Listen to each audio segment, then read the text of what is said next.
Green Lantern Season 2, Issue 12. Carr did review the first few issues of Season 1, and then fell behind and then never caught up for the show. Yeah, I've tended to be like reading them like 3 or 4 issues at a time over the past, year or so, whatever it's been. So, despite the fact you're not talked about on the show, you have read all of the preceding issues of this. So, I mean, if nothing else, jumping at the last issue to give your opinion of the whole thing is maybe the best time to do it. So it's going to be hard to talk about this issue individually in a lot of ways, because it is very much the culmination of a 27 issue run. In a lot of ways, I mean, it is more specifically a culmination of this 12 issues, to be fair.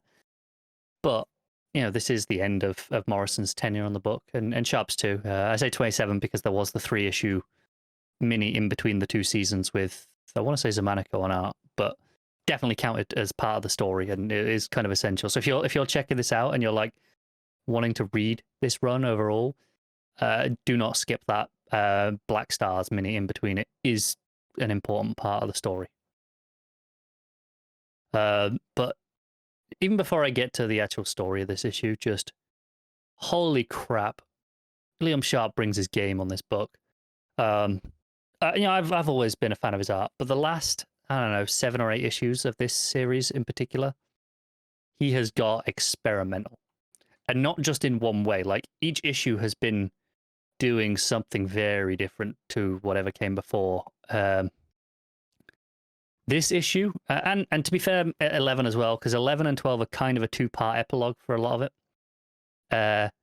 The closest thing I can say to describe it is it's very much like Dave McKean's art for Arkham Asylum. Like that really scratchy, ethereal, surreal, kind of almost horror-esque. Lots of like colors kind of going all over the place in kind of like, strange lines. It's very much doing that thing, except for a Green Lantern story. And it's absolutely gorgeous. I just want to say, like there are other issues where he's done like painted photorealism stuff. There's some stuff where you can tell he, where he was trained in, in as a British artist, at a certain period of time from the influences that he's taken from those. A lot of early comics that like in magazines over here, like just like comics that were like 2 or 3 pages at a time. You can tell he trained with those guys, and those were big influences on him in some of these issues. And I do think Sharp is absolutely the hero of this book, and I love what Morrison's been doing. It's been a wonderful journey, but man, Sharp's art, spectacular. But this issue, right, where to start to sum this up? Very briefly, the overall gist, there was something going on called the Ultra War, which was basically reality was at war with itself. Everything was at war. It was going to be person against person, atom against atom, until eventually there was nothing left. And it was seemingly stopped at the end of issue 10, but then it was like, oh, actually, maybe there's more to it, here in these last couple of issues.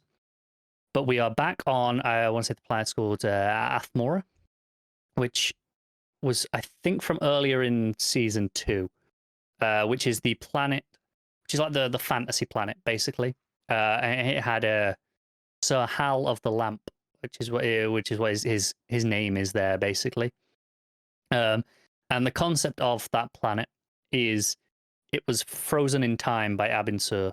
Not in a malicious way. It was the only way to save their planet from something or other.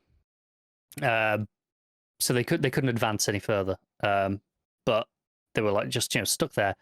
But Hal basically used it over the years as a he never deactivated the thing that Abin Sur did that could have let them advance again. He kind of used it as his own little place where he could go and be the hero and just kind of let off some steam almost. But in this final issue, we're back to this planet.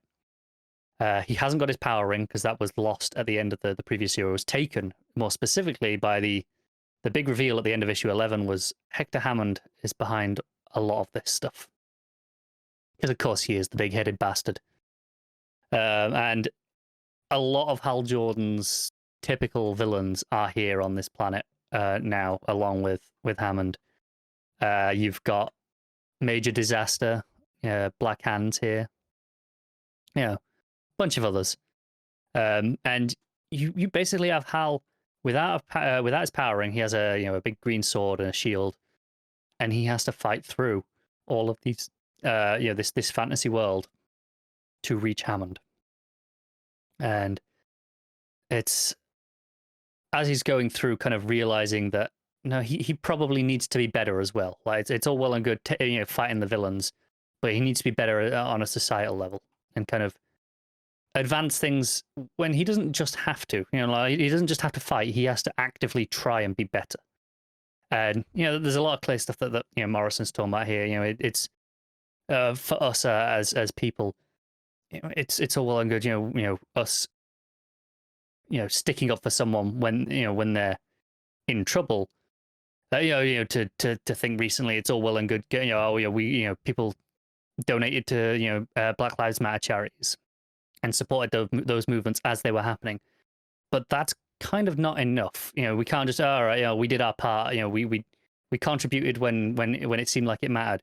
There's an ongoing fight that we kind of all have to be present for in moving society forward and not just letting it stay where the problem is. And that's kind of what Hal's realizing as he's going through this. And it's all through this gorgeously rendition, this art. Just fantastic. But he finally gets to Hammond and takes his ring back from Hammond. Hammond thinks he's got it, and he doesn't. Of course he doesn't. And there's a bit of fight, and the Golden Destroyer show up. I'm not even getting into all the Golden Destroyers. That's way deep into this run. Too much to go into now. But basically, they're after an energy source. And Hal's kind of offers them a deal. It's like, look, if we can synchronize multiple power batteries in like countless parallel universes, you will have the power source you always needed. And once you've done that, just go and do your thing. Leave everyone else alone. You've got what you need. Does that sound fair? And this is basically this will end the Ultra War. And so you have this fantastic 2 or 3 pages of Hal doing the oath and going through all these lanterns on various Earths. We see a little bit of Earth 11, which was a big thing a couple of issues ago. Earth 15's in there. All these big things. And you see, definitely bits where it's on the nose in terms of just what it's doing with the Ultra War stuff. You see like an image of, kind of people in uniforms, and there's fire blazing, and there's all text boxes, very different text boxes. It's very notably a Twitter blue that they use for the lettering of this, where it's saying, "Oh, I hate you. Why won't you die? Nazi turf." It's all this Twitter discourse, distilled into a single panel. It's kind of impressive how that's been managed, if I'm being perfectly honest. But then it's done, and they're leaving. They have their source. And they're gone. The Ultra War is over. Hal Jordan has once again saved the universe, unsurprisingly. And the very end is he returns to Oa and talks to the young Guardians who we've had, or one of the young Guardians, and how there will be more that come after them. Hopefully they'll be wiser. And we were probably wrong to not trust that you could do this, Hal. We were eager to just try new things, as let's be honest, the Guardians often are. Like, oh, Manhunters didn't work, let's try Lanterns. They've always got something in mind, and it's very much playing with that. But ultimately, they're like, do you know what? We were wrong. We recognize that you kind of saved everything here, and we want to offer you a promotion. And it doesn't tell us what the promotion actually is. It doesn't get that far, because all it cuts to is Hal has turned them down, and he's off to explore. His ring is still a bit supercharged from Grail energy. Again, stuff earlier in the run. And there's a few other lanterns here that are like, hey, they're like their hopes of surpassing him one day and kind of rising up to his ranks as a Green Lantern. But then the final page is just him just flying off, going warping off to somewhere, and it doesn't give us any more than that. It doesn't need to. It's just that's it. Hal's done his thing. Is he off to do more lanterning? Maybe. Is he off to take a break? Could be. I think the beauty is this does leave it open for Infinite Frontier to kind of put Hal to one side if they want to, bring him back, do whatever they want with him. We know he's not showing up immediately, but this very actively does that. And I don't think it was in this issue. I think it might have been in issue 10 or 11, where it made a point of showing Hal the future of the Lanterns. And it wasn't just the usual Lanterns. It was Joe. It was Teen Lantern. It was that other one that's in the young adult or kids graphic novels, whose name I don't know yet. I don't know if you know it, Pete, or even if you know the Lantern I'm talking about, the one in the young adult graphic novels that's kind of been going recently. Vaguely. Yeah, but a point that they're the future of the Lantern Corps, not him. And again, it's hard not to see Morrison kind of being very semi-autobiographical here and kind of placing himself as Hal, being, he clearly doesn't know if there's any place left for him in mainstream superhero comics. He's had his day, as Hal has, but maybe now it's time for the next generation to come forward and they will one day rise to the heights that he has and kind of tell their stories. There's a lot of this book overall that very much feels like Morrison is saying goodbye to superhero comics, and not in a sad way, but more just as a statement as to why he believes he's kind of run his course. And not that he doesn't have any more stories to tell either, but more just that he kind of wants to make room for those coming through, and let those names kind of have the spotlight instead. In the same way that he's kind of given the option here to take Hal off the table, so there is no obligation to do a Hal book. We can have, a Joe book instead, and it can be her turn to shine now. And all this stuff is really excellent. Like, this issue is a fantastic issue. I think overall, 10 is the stronger end to the series, quote unquote, because it has the big climax, all the stuff with the multiple Earths, the antimatter universe, the Ultra War, all that stuff in that issue is phenomenal. And then these last two issues are very much Morrison's final goodbye, this epilogue. But they're so good. I absolutely recommend this book to check out. Just go read it on DC Universe Infinite if you have to. I mean, I think up to about halfway through season 2 is there already. You won't have long to wait for this. 6 months for it to all be there.